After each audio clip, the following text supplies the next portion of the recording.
If you're a regular listener here on Coptales and Cocktails, you know how proud Howard and I are to have Emery Lane, a first responder clothing line, as one of our sponsors. Those of you watching at home, you can see Howard is wearing one of their shirts right now. Emery Lane has a large variety of products for women and children, and they're quickly increasing their offerings for men as well. The thing that I personally love about Emery Lane is they're family owned and operated by a law enforcement officer's wife, and all their products are designed in Nashville, Tennessee. Emery Lane is one of the largest selections of exclusively designed first responder apparel on the market today. You got to go check them out. They're on Instagram or Facebook at Emery Lane Co. and use promo code STICKS for 20% off your next order. That's promo code STICKS for 20% off your next order at emerylaneco.com. Howard, you know what the first rule of staying safe is? No, what's that, boss? Be aware of your surroundings. Crime in Place is the iPhone app that keeps you aware of crime rates anywhere you are, anywhere you want to go, or just need to know nationwide. Crime in Place uses current FBI data for property and personal crimes, so it's always up to date. What's more, it's free to download. You just got to go to the crime.app. That's the crime.app. Stay aware, stay safe with Crime in Place. Man, you are getting a lot better at those. Thank you, man. Every week you get better and better and better. I mean, I'm pretty. You're putting in the work. I can tell you. Yeah. Lots of reps at home. It's kind of like dry firing with a pistol. You know, after you have the police academy, you're supposed to sit at home and just dry fire and practice. So I thought you weren't supposed to dry fire. No, I thought that was bad for your gun. No, you're supposed to dry fire. So funny story, actually. While I was in the Reserve Police Academy, we had a guy that supposedly was dry firing in front of a mirror at home, and his gun was loaded, and he shot through his mirror, through his wall to the apartment behind him. He got kicked out of our academy. Oh, it got 7 years bad luck. Oh yeah, no, exactly. Listen, we do have sponsors here on the show, but man, you're wearing actually a hat that matches my shirt. Oh yeah. Says Bourbon. So I got to give a little plug to a buddy of mine named Ryan out there. He's got an Instagram account called the Bourbon Lineup. We've connected through bourbon collecting through the years, and he sent this stuff out here. No expectations whatsoever. Literally coincidence. We are both wearing it today. But if anybody else likes it, you can get it at Chug Merch. Just going to plug it out there. So cool. Good stuff, man. Big fan of anybody that's supporting the bourbon movement. Yeah, I like bourbon a lot. We've had some bourbon. We had a kind of a whirlwind week last week with bourbon. Hey, but don't we talk to a guest on this show? We do. We've got a personal friend of mine that's a guest here today. Guy that's going to be on. I've known him for a long time. We have worked together. We supervised together. We have partied together. Stories we will not share here on this podcast. But man, I'm proud to have my buddy on here. The current sheriff of Tulsa County, former longtime Tulsa police officer, Vic Regalado. Hey, Vic. Glad to be on. Good to see you. You as well. Hi, Howard. How you doing, sir? Haven't seen you since Sean's retirement party. I know it. It's been a while. Glad you guys have me on. Seriously, I've been wanting to get on for a while. I've been talking to Sean about getting on and finally making it happen. Absolutely. So, man. So Vic, Victor, he's just not a police officer. He's the sheriff. He is the sheriff. You can tell he's not wearing a big hat. Like, unfortunately, in Oklahoma, you don't have to wear a hat to be a sheriff. That's only in Texas, but up here you don't have to. So he is the sheriff, which is a big job. It is. It's an elected position. I hope he kind of talks about a little bit about that. But what's one of the most important things that we address here on the Coptales and Cocktails podcast? Cocktails. Having a cocktail. So today, as everybody knows that listens to any of our episodes before this, we are not big fans of the Crown Royal Apple. Yeah, we barely like Canadian whiskey. We like Canadian people. Very nice group of people. Who doesn't? But Vic and I have been friends for 25 years, 24 years or so, something like that. And since I have known him, his go-to drink has literally always been Crown.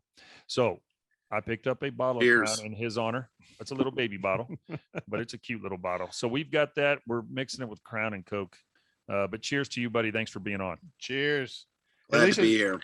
We could cut it with some apple juice. Then we could make our own Crown and apple. That'd be terrible. Children. That is sacrilegious. Oh yeah. You don't dirty up Crown. We'll put some Coke in it. So Vic, man, I kind of know your story, but Howard doesn't. The listeners don't. I want to hear, share how you ended up here in Tulsa, Oklahoma. You are not a Oklahoma native. I'm not. No, I'm originally from Phoenix, Arizona. I still have family there, brothers, sisters, mom, dad, the whole shebang still there. I came out here originally to play football played JUCO ball at Glendale Community in Phoenix, Glendale. Good friend of mine. We both got scholarships to Cameron University to play ball. So I literally, it's a funny story. I'm a city kid, never gone anywhere. And, in Oklahoma, I just thought, oh my God, this is going to be cool. There's cowboys, there's Indians, there's going to be horses. And, so we get our trip to come out here, the visit trip that you do. And I remember telling him, I said, man, dude, we got to get cowboy boots or we're going to really stick out. And so, being the poor kids we were, we got these ugly ass cowboy boots, cheap looking. We put them on, we show up, step on the campus, and I thought he was going to punch me because everybody's like, what are you wearing? No, but that's how I ended up here. Played 2 years ball at Cameron University, and then I ultimately met my wife. And, I've always wanted to be a cop. And so, but I didn't want to be a cop in a small town. So it was either Phoenix.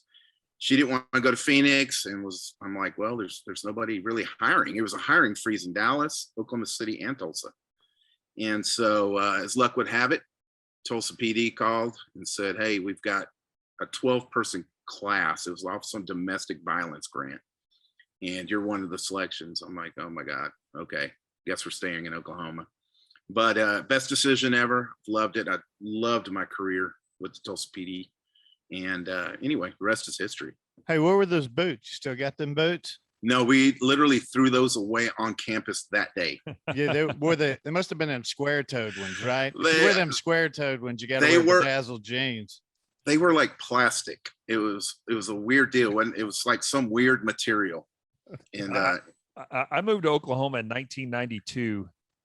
And a year and a half ago was the first time I ever bought a pair of boots here. And he looks ridiculous. They look amazing. He looks ridiculous. And I have photos of him. Dude, I looked amazing. You're on that lime scooter and you've got that hat. And we're going to see Tyler Childers. Remember that, Tyler? Howdy doody. Yeah. That's what I was like. You look ridiculous. It's funny. I'm going to put the picture up on our social I'm very media. Proud of those boots. They're Gators. Okay. So Vic, you ended up joining the Tulsa PD. You're working with Mr. Larkin here, right? We did. Yeah. So Sean came on. What year did you come on? I came on in the beginning of '94. Yeah, you got 3 years came on. I came on in January '97. Yep. So actually, we hooked up. Yeah, when I first came on, I think you were in the gang unit at that time. I was. And I'll tell you a funny ass story real quick. Is Vic's a very athletic guy. He takes good care of himself. College football player. The guys boxed for a while, etc. And I was this rookie cop, and I remember these guys were up there in the gang unit, and they were, getting in their chases and foot chases, and me as this young cop was trying to do the same thing. And when Vic would be around us, he wouldn't even talk to me. He wouldn't even acknowledge like I was there. I was this rookie cop, man. I was kind of like, dude, this guy's kind of a dick, man. But I want to be in that squad, It was kind of funny. So he was just hazing you. Well, you kind of got to prove yourself, man, as a young cop. You just do. And, guys that are kind of doing that same type of work, man, you'll just naturally gravitate towards one another. So within a year or so, we did. But you're still a cop, but now you're the sheriff. So you went out at some point, you got out of Tulsa PD and you moved into, I assume the sheriff is a county role here, correct? It is. So, we provide law enforcement within the unincorporated areas of Tulsa, but we also have jurisdiction throughout. But what makes the sheriff unique is that we also run the jail, so we run a 2,000 person jail right here, smack dab in the middle of downtown Tulsa. And of course, we provide courthouse security, patrol, and a variety of different things. So it's definitely a different role, even a different culture. It's kind of between the municipal police department and the county. But at the end of the day, we all share the same mission. So it's been good. So you guys take 2,000 people, and this is not far from where I live. It's probably a mile from where I live. This jail, when you say is in the middle of downtown, it is in the middle of downtown. It's 2 blocks away from like our main nightlife area, right? Absolutely. One of the Which- bigger buildings in downtown. Yeah. And with that said, I mean, security is paramount. You don't want 2,000 people getting out of that place, right? No, security's good. It's we've had some attempts, but they've been stopped.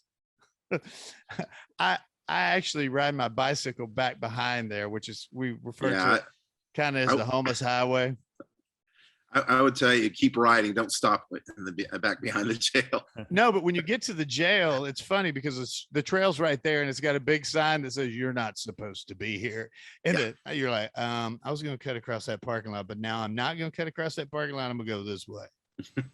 So what are some of the big things that you've seen as far as having to deal with inmates trying to escape, taking care of inmates, how they act in the jail? Because essentially the buck stops with you, right?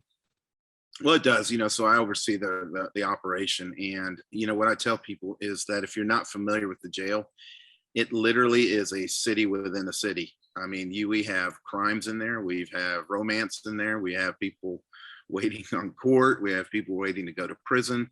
We have every type of inmate that you can think of. We have some people there that just had a bad day, got caught up DUI or drugs.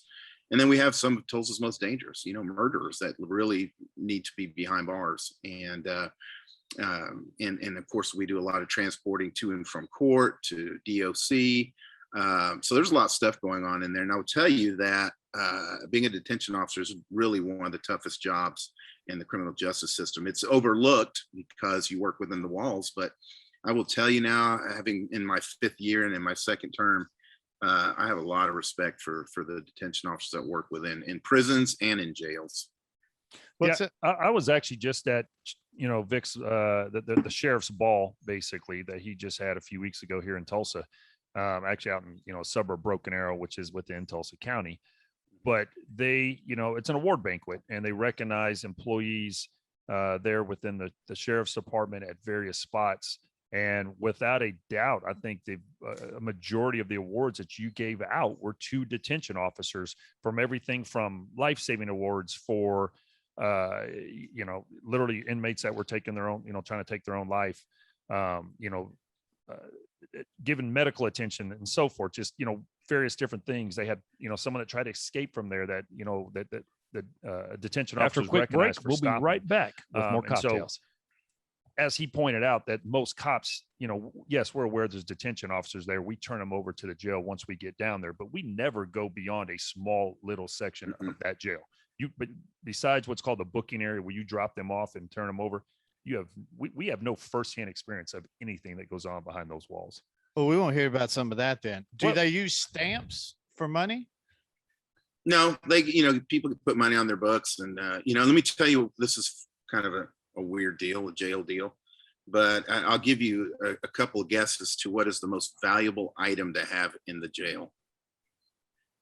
Underwear? Nope. You'll never guess it. Honey buns. Honey If buns. you got honey buns, I was rule. literally going to say ramen noodles. That was going to be my guess. That'd but- probably be the second. Yeah. So we have a commissary within the jail. And of course you can buy, provided you have money on the books, you can buy a variety of different things in there. But honey buns, if you got honey buns, my friend, you are the kingpin. That's not a metaphor for something either, is it? Prison. I mean, like he would have honey buns in prison. Everyone would like those honey buns for sure, wouldn't they? Oh yeah. Yeah. Definitely. I'm- No, that's currency in there. Honey buns is a big deal, believe it or not. It's our number one seller. Man, listen, so I know we kind of jumped ahead to talking about you running the jail and being the sheriff, but let's bounce back to your time on the department. Patrol officer, you end up in the gang unit. I think we worked together in street crimes, and ultimately you ended up for a good majority of your career where I think you made your mark on this department and in the city of Tulsa, without a doubt, was your time in our homicide unit. I know you were there for a very long time, part of numerous high profile cases. And I'm sure there's some of those that stick out to you, man, that you want to, share with us here today. Yeah. So I went into homicide. I got into a shooting in 2004. And of course, you know how it is, having been involved in those, you got to get investigated. And the sergeant at the time, Sergeant Mike Huff, approached me after that and said, "Hey, you really did a great job in articulating what had happened. Have you ever thought about coming to Homicide?" And I really didn't. If you'd have asked me back then, yeah. We never I was thought a of Vic street and cop. Homicide either. We never thought of Vic and Homicide, I assure you. I never thought about it. I thought I was going to be in a patrol car forever, gangs, street crimes, whatever. And anyway, nonetheless, I ended up taking him up on that offer, and it turned out to be the best thing I'd ever did. And it sounds weird when you tell people that the best thing you've ever did, and you're investigating murders, right? But I really felt like I hit the ground running, and I had a talent for it. I really did, and I'm not bragging. I'm just telling you that I had a real talent for it, and it was a great career. And fortunately or unfortunately, depending how you look at it, during my time in there, I ended up being the lead investigator on numerous quote unquote high profile crimes, and they were just life changing. They really were, and the Neil Sweeney murder was probably one of the more high profile ones. The Good Friday murders, the Hicks Park murders, and Elizabeth Wagoner, 12-year-old girl abducted and tortured and killed, and these horrific crimes. And I somehow ended up on the rotation and landing as a lead investigator on many of these. So, the incredible crimes, career type of cases that your average detective doesn't get, except maybe once in their career. And I landed like 4 or 5 of them, and it was a weird deal. But so you hit a couple of those there, and I'm familiar with them. They were huge deals for both the department and the city of Tulsa. mm-hmm. Particularly as you talked about, like the Good Friday murders, and then obviously the young girl that was abducted. Mm-hmm. Man, let's kind of run through the Good Friday murders. I mean, that's something that happened, gosh, I don't know, I don't remember what year it was, but it's close to 10 years ago, maybe even more than that. But it was a big deal here in Tulsa, and it still has been talked about in national media. Yeah, it's still one of the more talked about cases to come out of Tulsa. And how it started, I was on rotation that night, and so I get a call that we'd had a shooting at 5100 North Peoria area. You're familiar with that area, and basically how it came out is 2 individuals were shot, one pretty bad and wasn't expected to make it. So we get called, and I go to the scene, and basically the scene was a house on the corner. 2 black males were sitting on the porch, and this white truck drives up and unloads on them and takes off. So I'll never forget it. As I'm there, I hear several other shots literally down the street, which is not necessarily unheard of in that area at that time, during that time, but it was real close. And so I got on the radio and I said, "Hey, I've got some shots fired not too far, send a unit up." And unit gets there and they find another body. And so I'm like, wow, it's weird. And so I head over there, and it's a black female. She'd been shot, killed in the middle of the street. And as we're there, we get another report of another individual being shot. And it was kind of within that area and in the time frame. And so at that point, I remember going, I know these are related, and it was just a weird deal. At the end of it, we had 3 people killed and 2 people shot, all African Americans, and all we had at the time was 2 white individuals in a white truck. And so, as you can imagine, the city was kind of like, what is going on here? Well, and let me not to jump in, and just the area that he's talking about. I mean, statistically, by the schools and things like that, it is predominantly blacks. It's mm-hmm. African Americans that live up in that area, in particular these main little pockets that he's talking about. I mean, I think the schools there are probably 95% black students, something like that. And mm-hmm. so to have white males driving around in that neighborhood as potential suspects, it's something that we have never had like that in Tulsa, at least during our times as being police officers. No, and I'll tell you that, obviously because of the description of the suspects, it had the potential to become a very racially charged situation. Correct. But to this day, I will tell people that, one of the things that you can draw out of that particular investigation was that people kept their heads. I think if that happened today, we'd be in real trouble. Oh, for sure. Back then we were in different times, and leaders in the African American community said, hey, let the police do their job. Let's not jump to conclusions, and we knew we had something that was, like you said, we hadn't seen before here. And, and then ultimately ended up in the arrest of 2 individuals. But the side note, what many people don't realize on this deal is that one of the suspects, I had actually worked his father's murder. His dad had lived in Comanche, which is not too far from where all this happened. That's an apartment complex in Tulsa. Yeah. It's like a public housing complex. Oh, good. Because I was thinking, I don't know where Comanche, Oklahoma is. It is. It's an apartment complex, and his dad had been shot by his daughter's boyfriend, who was an African American, and ultimately this was his kid exacting revenge. Really, I mean, it's what it boils down to, and it became a pretty, obviously a high-profile case because of the situation. But really, the Tulsa Police Department, once again, really showed up. And it wasn't just me. I mean, I was the lead investigator on it, but I will tell you, many people were involved in putting these individuals in custody and ultimately, in prison. How'd you catch them? Man, I was going to kind of jump in there. Yeah. Kind of jump in, and not to steal, just as he was saying, I mean, Vic was in homicide. We had fugitive warrant guys that were helping. The time I was in gangs, we were all there. And without giving, I guess, some of the law enforcement investigative tools out publicly, we actually did incorporate the FBI that came in and brought some equipment, I think from Dallas or even Oklahoma City, if I remember correctly, that actually helped us basically pinpoint exactly where these guys were, and ended up making arrests safely, took them in custody with without any use of force or anything like that. What's the FBI got, like alien technology? You can't tell trade secrets, huh? Yeah, no, it's just, you don't want to put some of those things out there. People, Gotcha. They watch TV shows. I'm sure they figure stuff out, but well, they watch TV shows, and on TV shows, you have to say you're a cop if you're a cop. yeah, true. We learned last week you don't have to do that. You can lie to criminals. This is what I've heard.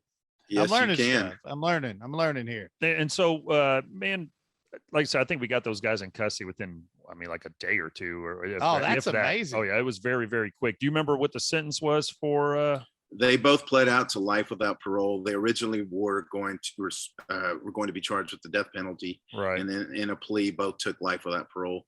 It's funny. Both confessed, and I'll never forget. So one of the individuals, Alvin Watts, he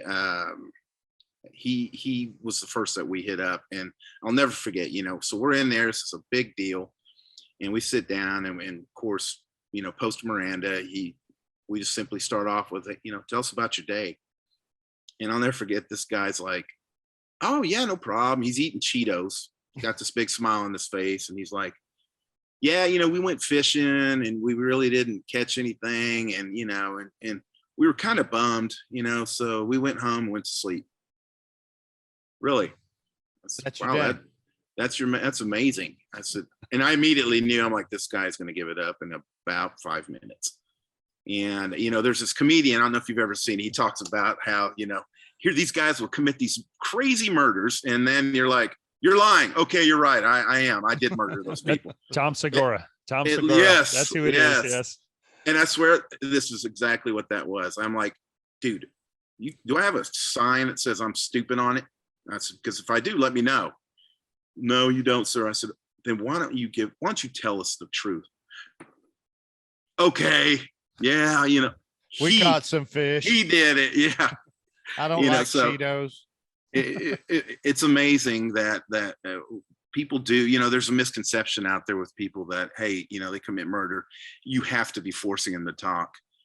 And that's not true. A skilled investigator it will get you to talk. And people, for the most part, now, as well as I do, we've got psychopath gangbangers, the true hardcore gangbangers.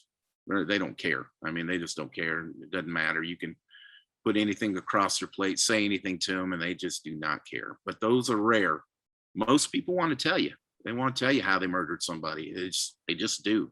Well, speaking of talking, Sean's got to talk for a few seconds. I do. And I'm thrilled to share with you one of our newest sponsors here on Cocktails and Cocktails, BetterHelp.com. As a police officer for nearly 25 years, I have seen firsthand the emotional and mental toll life can take on people at various times. I myself have no shame in admitting that I have had moments in my own life where reaching out and talking with a professional proved to be a great move on my part. BetterHelp.com is a totally private and safe place where you will be matched up with a licensed professional therapist that best fits your needs.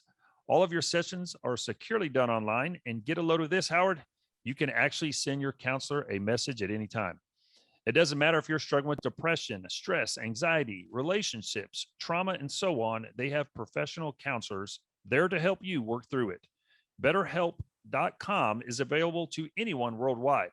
But here in the US, so many people are going to BetterHelp.com for assistance that they are hiring more counselors in all 50 states. BetterHelp.com is convenient. It's affordable. They actually even have financial aid available to those that need it. And of course, it's 100% confidential. I want you to start living a healthier and happier life. So visit our sponsor, BetterHelp.com/cocktails for 10% off your first month of counseling.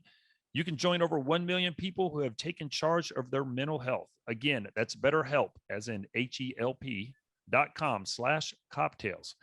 Now, That's a good one because you don't have to suffer alone. You can get some help. There's people Absolutely. out there that'll help you. for sure. Hey, Vic, I got a question for you. Okay. Yeah. So in the movies, and I always go back to this, in the movies, they go in or you'll see like tapes and homicide investigators will go in and they'll go, yeah, we got some questions and stuff. All right, you're free to go. And then you let the criminal go. What's behind that? Are you guys letting them are you kind of building the case, letting them get sloppy, figuring out what's going on? What's that all about? Well, it depends. It could be because we still have an investigation going, and we don't have enough to keep that person. But I will tell you, more often than not, we didn't bring a suspect in and then let him go. I mean, you really get one shot because once you let him go, they almost every time lawyer up. Gotcha. And so you get one shot at it. And so, what I used to tell people, silence in the interview room is the worst thing that can happen. I mean, your bullshit meter really has to be on point. And because if they're not going to talk about the crime, you got to keep them talking about something else. You got to keep them there, right? And because if you sit there and you stare at each other, they're just going to be like, this guy's a goof and I'm out of here. Right. And so, you get one shot most of the time, right? Yeah. And you were, so thanks for answering that for me. You also alluded to the Sweeney murders. And I kind of briefly, that's kind of like Tulsa lore, isn't it? It is. It was a very high profile case. Neil Sweeney was a businessman here in Tulsa, and he was murdered. It was a murder for hire. And his case was in 2008 and didn't end until I think the last suspect was convicted in a court of law in 2014, somewhere in there. I mean, it was just a lengthy deal with a who's who of bad guys in Tulsa. And Sean knows these guys, Alan Shields and Fred Shields, Trico Bethel, names that won't mean anything unless you've been in police work here in Tulsa. But these guys literally coordinated a hit on a businessman, which really should scare everybody. They entered the gunman, who ultimately was Trico Bethel, entered into his office at about 9 a.m. and shot Neil to death, and then left in a white van. I'll never forget it. And that day started probably one of the most incredible investigations that I don't know if Tulsa will ever see another one like that for years to come, I hope. But it involved a group of individuals that had already were suspects in about 13 murders, unsolved. It involved a burglary ring. It involved during the police corruption. Sean will remember all that. Yep. We had some of the suspects try to use the police corruption to get out of this one. It was an incredible, life-changing investigation for everybody involved in that thing. It was amazing. And just to throw it out there, that Sweeney as a businessman, I mean, he was a upper middle class, even upper, whatever you want to call it. I mean, he was in the he was well to do. He was in the oil gas business. And so when you've got street gangsters or guys that are allegedly connected to numerous other murders to be involved in that type of murder, it is a very, very unique type of deal. And Vic kind of laid out there. How did this thing, what was the, the background on it? So really the gist of this was there was an individual by the name of Muhammad Aziz, who, if you remember, he owned the convenience stores there at Apache in Cincinnati and the one at 5100 North Peoria across from McLean. And they were Shell branded gas stations. So, and I learned all this during this, but you know how convenience stores make their money is you got to have the gas to bring them in, and then you get them into the convenience store and they buy all the honey buns, right? And so Muhammad Aziz, who probably, if you remember, and Sean will, he's had these convenience stores there for years. Like when I came on the police department, he had those stores. So this guy has seen more murders than probably anybody in Tulsa. And both of these stores were at the time in a very rough area. I mean, heck, even speaking for this week, I know there were 2 murders that happened near both of those stores just this weekend alone here in Tulsa. So yeah, sorry, go ahead, Vic.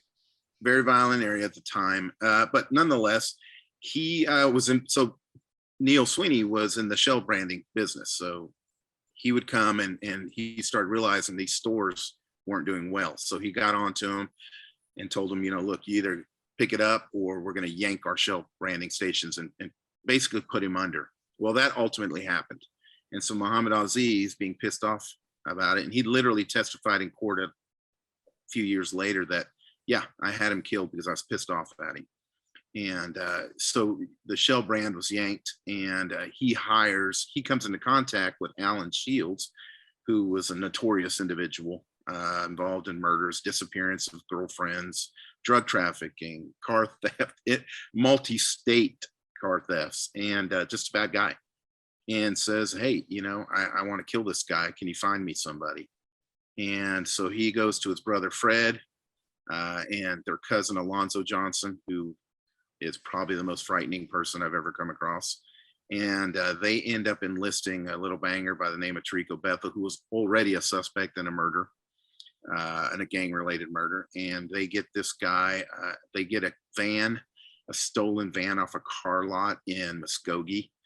They bring it, and it was really brilliant. It was a white cargo van. You'd think, you know, there was hardly any of those. Turns out there's a million of them here in Tulsa at the time. And they plot the route to the store. They plot where they're going to dump the van, and then, and it's amazing to go through this. I could spend days telling you about this, but it was amazing. They even came up with a plan on who they were going to blame for the murder later. And so, like clockwork, they put the plan in place. They end up killing Neil, and we have nothing at that point in time. And it was through, we started getting little bits and pieces and kind of putting things together. And ultimately, Fred Shields, who's in jail from a search warrant that was done by Jeff and Bill, one of the ones that ultimately came into play during the corruption deal later, says, hey, I want to make a deal.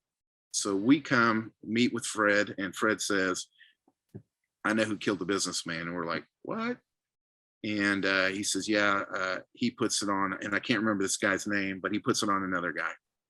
So we go through all kinds of stuff that I'm not going to talk about because it involves a lot of technical stuff, but only to find out that he lied to us. And so we go, yes, and we go blank again. And anyway, nonetheless, we ultimately find out who it is, and it all works out, but it was an amazing case. And if I remember correctly, wasn't Aziz paying like $10,000 or something like that? And then to Alan Shields, and then I think like Tarico and whoever he rode with over there do it, then they get like $2,000. I mean, they literally walk into a business and shoot a guy in broad daylight, like past the secretary, right back to his office, shoot him there while he's at his desk for like $2,000 or something like that. Yeah, they everybody got money except the gunman, Tarico.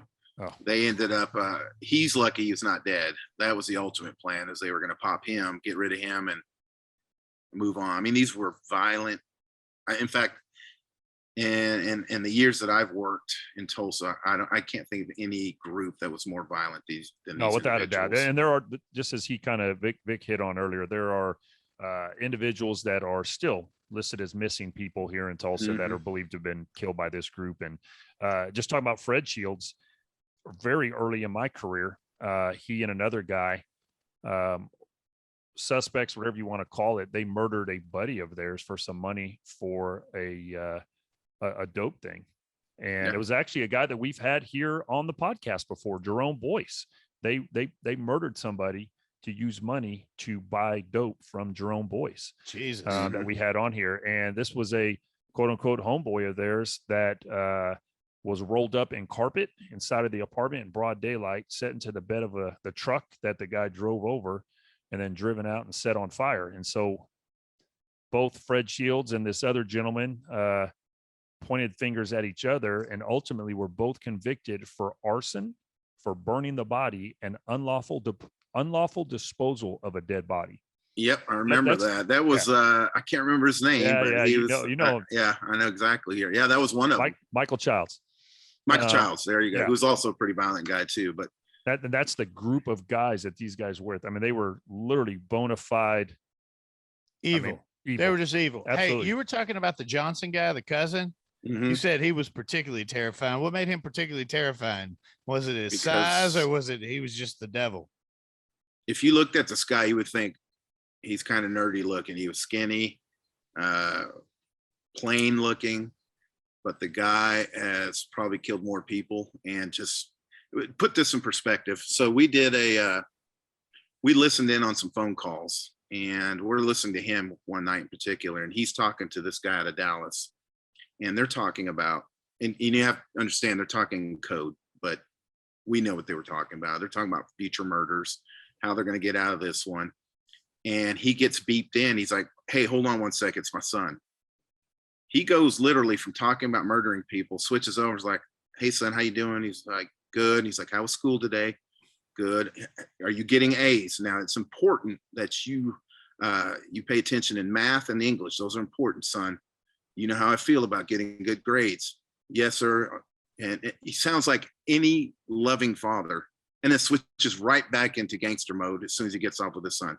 That's the kind of guy that he was. And what was funny is when we first started inquiring about Alonzo in the streets, every person we'd come across, they would go, look, as soon as we mention his name, they're like, take me to jail.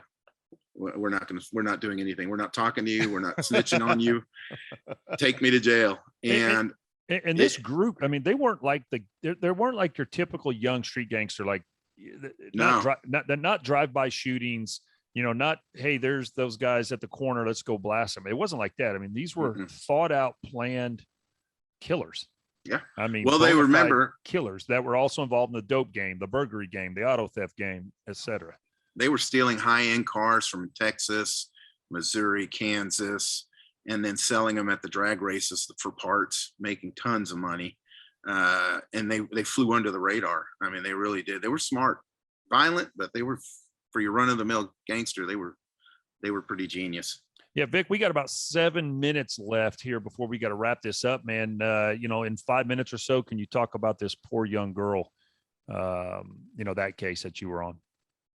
Which one? Oh, the Elizabeth Wagoner. Yeah. Yeah, that was a terrible case. So this was a 12-year-old girl that, her routine, she would come home, and this was over off 21st and Sheridan area. But she would come home and her parents would make her walk around the block a couple of times because she was always on her computer at the time, and they just wanted to get some physical activity. So unfortunately, one day she starts walking, and just across the street was an individual that turned to be out one of everybody's nightmare. He's the devil. He sees her coming and fixates on her and starts to formulate a plan that if she walks back around, he was going to throw a ball with his puppy in her direction, get her to pick the ball up, bring it over closer and closer to his puppy. And he ultimately did that. He sees she comes around again. She brings it. He keeps dragging her slowly in. She's not realizing it. And as soon as he gets her close to his front door, he punches her out and drags her into his house where, and I'm not going to go into details. It was the worst confession I've ever taken. It still sends chills down my spine, but he basically tortured and raped her, and then ultimately dumped her body. Here's the bad part, dumped her behind a school that was across the street from her parents' house. So their parents call in a missing child and say, you know, last time we saw her, she's walking around the block, and a homeless person happened to see a white van earlier as he's dumpster diving, go behind the school and then leave. So he actually sees us out there and comes up and he's like, I don't know if it means anything, but I was over here dumpster diving and I see this van. And so we go back and there's her body. And it was, he had done some things to her that, you know, when we found her, it was incredible. She was wrapped in duct tape, but in a very bondage type way. And it was incredible because all we had was a white van. It was dark. He didn't see who it was. And so a couple of neat things in this deal is we decided, well, let's start canvassing the neighborhood, and whoever has a white van, let's just go say hi, look for a reaction. And you wouldn't believe how many freaking white vans, right, are in this neighborhood. So we hit every one of them. And most people, the majority, in fact, we had a picture of her and we'd go, hey, have you seen this girl? And we were looking for anything, right? And then most were like, no, you know, what's going on? I happened to go to the guy's, Arlen Johnson, Daniel Arlen Johnson was a suspect. We knock on his door and the lady answers. And I say, hey, have you seen this? And just like everybody else, she's like, no. She goes, what's going on? And so we tell her, well, it's a missing child. And so she turns and goes, honey, come here. Well, not knowing at the time he was a suspect, he comes, grabs the photo and starts looking at it for like this weird amount of time. And I remember I looked at my partner and I'm like, something's up. And he's like, what's going on? I mean, he was real inquisitive. I'm like, well, I'll tell you what, dude. I said, can we look at your white van? And he's like, well, what for? I said, just to say we did, man. I said, if you know, want them, we're marking off white vans. Yeah, no problem. Well, you know this, right? You ask somebody and they immediately to go over, above and beyond. So he gets his flashlight. He's like, here, look here. And I'm like, oh, so now I'm like, I'm looking for anything. We can't find nothing. So I end up taking his name, number, and I still have the pad. I put question mark to come back. Well, we all go back to the office, and about 7 hours later, we match a thumbprint from the duct tape, and it's to him. And we come back and knock on the door, and he knew. He's like, just take me. And the wife was like, what in the hell? You know, so she went from thinking she was married to some bozo to finding out he was a child rapist and torturer. And it turns out he had a history of burglarizing people in Broken Arrow, stealing their panties. And there was just that whole, you know, lead up to what happened there. It was an incredible case. Yeah, that was one of those deals that when it happened and when she was found, I mean, it was all hands on deck from our chief's office. And not that the chief's office needed to ask anybody to do it. I mean, everybody on something like that kind of comes in and helps out. You know, I guess said, I know Vic very well. He has 3 daughters himself. Those type of cases are tough. You know, Howard's got a couple daughters. I've got a daughter. You know, Mike Huff, who was your sergeant back then, I remember coming in and, you know, working that. And Mike is as tough as they are. I mean, he is a cop's cop, 35 years here, retired, still doing stuff, obviously in the law enforcement world, working, doing cold cases over there at the sheriff's department, things like that. It was the only time that I've seen him emotionally like upset, you know, was that case terrible. Right there. And been involved in a lot of murders, or been around, I shouldn't say been involved, been in a lot of murder investigations. That one was just a tough deal. So was that bastard killed in prison? Nope, he's still serving time. Where's he serving time? You know, last I heard he was in McAllister, but I lost touch with that dude many years ago. I'm sure But he yeah, he's got a life terrible. sentence, right? Oh yeah, yeah, and it was really obviously worthy of a death penalty, but her parents didn't want to go through that and just said, "Look, just put him away forever." So it was a bad deal, because like you said, your kids, and this was a well-to-do neighborhood. I mean, it was a middle-class neighborhood. It wasn't anywhere where you would be like, "Ooh, don't send my kids out," right? And you think about how often you let your kids play in the playground, and kids being kids, who doesn't like a puppy dog? And this is what this guy did. He used a little puppy dog and a ball to draw this little girl in. I mean, that's the scary part of that whole thing. Monster. Absolute evil. Well, Vic, Yep. man, before we let you get out of here, as I said, second term sheriff, Tulsa County, long-term friend of mine, will always be a friend of mine. I'm proud of you. It's still funny when I think back to our earlier years on this police department. It's funny. So real quick, Oh, my last vehicle pursuit was with Sean, remember? it was. With the guy with the gun. I'll tell you what, we've got maybe a minute and a half left. So Vic and I are both supervisors. We're both supervising the gang unit. He's doing nights, I'm doing days. And we rode together one night and we spot this car. It's a Honda Accord. Mhm. So we get in, we try to stop it. We get in a car chase. Couple professionals that we are, just Who's driving? calm as can be. I'm Sean driving. is. I'm driving. Vic's calling it on the radio, and we are hauling ass through a neighborhood. And this guy tries to make a turn and can't make the turn because he's going too fast and crashes right into a house. And Mhm. I've got a picture of it still. The guy bails out the car. He throws a gun, takes off running. Vic is chasing him, and I'm gonna talk bad about Vic, but this is all part of it. Vic's when the guy jumps out the car, Vic pulls his gun out and points it at the guy. Well, Vic reholsters, doesn't get his latch all the way thrown back on his holster. So as Vic is chasing this guy, we've hopped some fences. Vic's gun falls out of his holster, lands in the street, and starts sliding down the street. So Vic had to turn around. But here's the greatest part of this whole story. Maybe an hour and a half earlier in the shift, some other gang unit guys in our squad stop a car right in front of the same house where the car crash happened. Mhm. Unrelated to the house, this teenage kid comes out of the house and starts throwing bricks at our gang units, at our guys, those bricks at their police car. So he gets arrested and has to go to jail for, throwing bricks at the cops. An hour later, we have a car chase that starts off in another part of the town that literally finishes crashed into that kid's house. So it was just kind of karma at its finest, man. Even the news came out and did a story on what had just happened. It was the funniest thing. So that was our last car chase. But what's funny, if you remember, so this is what experience does for you. They reviewed our car cam, our car video of the pursuit, and they're like, "You guys look like you're asleep, man." Because I'm just like calling it out. I'm like, okay, we're northbound. I'm, Peoria. We're now what? I mean, and then we get out and we do our business. That's what real police work's about. I'm telling you, man, staying calm and cool and collected. 100%. And that just comes with experience. But anyway, last pursuit I ever been in. Right there. Vic, brother, I love you, man. Thanks so much for having absolutely. It's been a blast. giving us your time. So I know you've got a bunch more stories. Maybe we'll have you on again. Yeah, wear a hat next time. Big one. Big cowboy hat. Then we'll see you in that. If you're a sheriff, I want a star for a badge. I want a vest. A cowboy vest. And a scarf around my neck. Done. That's a bandana. Yes, we want the bandana around your neck. Love it. Thanks for joining us, Vic. Thanks for having me. It's been a blast, guys. See you, buddy. Bye.